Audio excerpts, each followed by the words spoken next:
అబ్బబ్బబ్బా! నోరూరిపోతుంది. Hi guys! మీ సాకేత ఇక్కడ. Welcome back to the cooking series of Amma Vantalu. Today chicken fry piece బిర్యానీతో మీ ముందుకు వచ్చేసాను. సో లేట్ ఎందుకు? Let's start the procedure. Carrots, green chillies, tomato, onion, పుదీనా కట్ చేసేసుకున్నాము. బిర్యానీలో ఫ్లేవర్ బిర్యానీ సరుకుల వల్లే వస్తుంది కదా, అవి లేకపోతే ఎలాగా? వీడియోలో మెన్షన్ చేసిన సరుకులన్నీ రెడీగా పక్కన పెట్టుకోండి. పుదీనా, కొంచెం కసూరి మేతి, కరివేపాకు, కొత్తిమీర కూడా పక్కన పెట్టుకుందాము. స్టవ్ మీద కుక్కర్ పెట్టుకుని అందులో 2 table spoons of oil and ghee వేసుకుందాము. బిర్యానీ సరుకులు వేసేసుకుని మిక్స్ చేసేసుకుందాము. కట్ చేసి పెట్టుకున్న వెజిటబుల్స్ కూడా వేసేసుకుందాము. ఇది కుక్కర్ బిర్యానీ అనమాట. సో ఈజీగా అయిపోతుంది. కుకింగ్ రాని వాళ్ళు, బ్యాచిలర్స్ ఎవరన్నా చేసేయచ్చు. అంత ఈజీగా ఉంటుంది ఇది. నాకు కూడా బిర్యానీ ఎలా చేయాలో తెలియదు. మా అమ్మ చేస్తే చాలా అద్భుతంగా ఉంటుంది. సో నేను నేర్చుకుంటున్నాను. మీరు కూడా చూసి నేర్చేసుకోండి.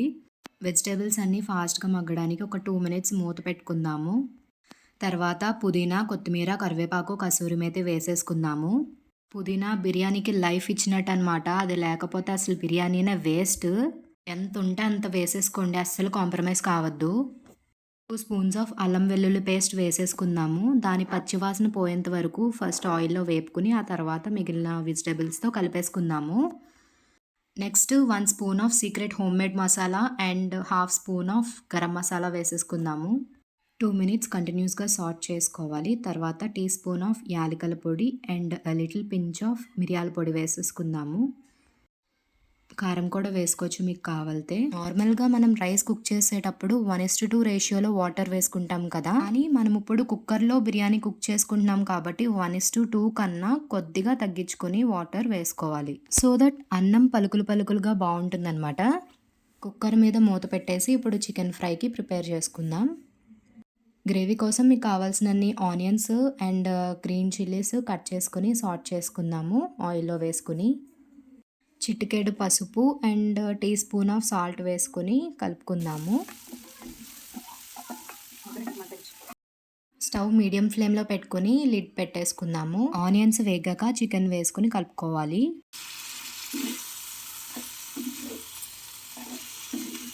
మూత పెట్టేద్దాం. 5 మినిట్స్ తర్వాత మూత ఓపెన్ చేసి చూస్తే చికెన్ పీసెస్లో నుండి వాటర్ ఇలా వస్తాయన్నమాట. తర్వాత మళ్ళీ క్లోజ్ చేసి 10 మినిట్స్ తర్వాత వాటర్ ఎగిరిపోతాయి అన్నమాట. అంటే చికెన్ ముక్క ఉడికిందని అర్థం. Half spoon of biryani masala, కొంచెం garam masala and 2 spoons of కారం వేసుకొని మిక్స్ చేసుకుందాము. పించ్ ఆఫ్ సాల్ట్ కూడా వేసుకోండి ఇఫ్ నీడెడ్.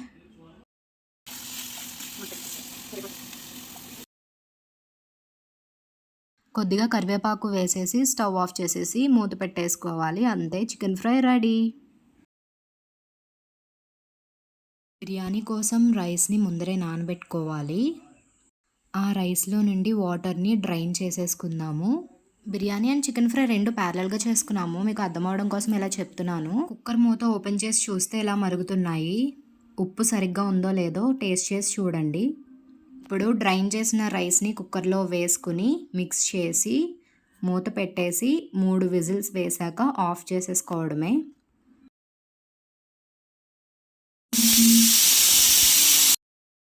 కుక్కర్ ప్రెషర్ పోయేంత వరకు తీయకూడదు మూత, లేకపోతే రైస్ వెట్గా ఉంటుంది.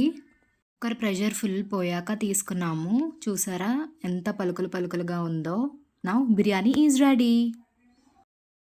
ఒక బౌల్లో ఫస్ట్ చికెన్ ఫ్రై వేసుకుని తర్వాత బిర్యానీ వేసుకుని ప్లేట్లో సర్వ్ చేసుకుంటే chicken fry piece biryani ready అయిపోయింది. అబ్బబ్బబ్బా! నోరూరిపోతుంది. మీరు కూడా మా అమ్మ చేసిన స్టైల్లో ట్రై చేసి ఎలా ఉందో కామెంట్ చేసేయండి. అండ్ అలాగే please like, share and subscribe to Saketa finds. Thank you for watching.